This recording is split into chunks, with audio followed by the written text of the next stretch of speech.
Hello नमस्ते प्रणाम हर हर महादेव। हम आप सबके भाई बनी दीपक दीपांशु, आप सभी के स्वागत बाटे हमारे यूट्यूब चैनल दीपक दीपांशु राइटर में।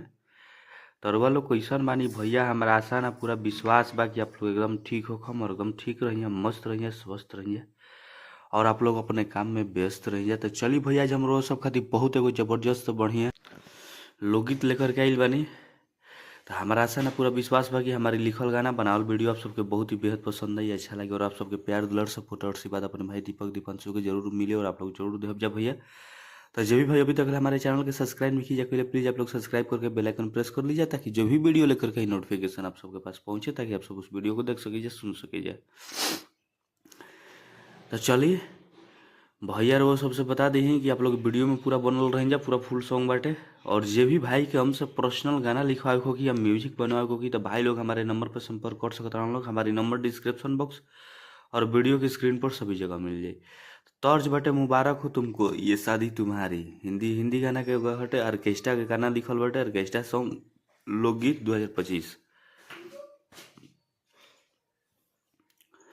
डिबेट गाना बाटे, तर्ज रो सबके बताइए देनी ये सब मुबारक हो तुमको ये शादी तुम्हारी।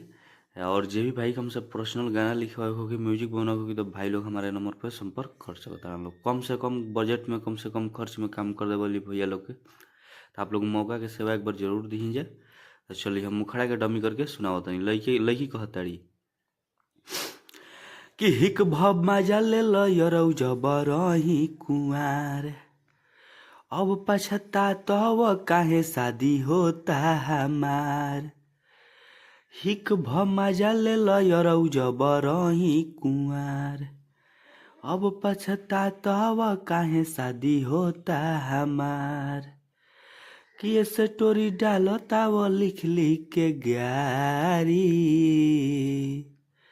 तो लइका कहता ने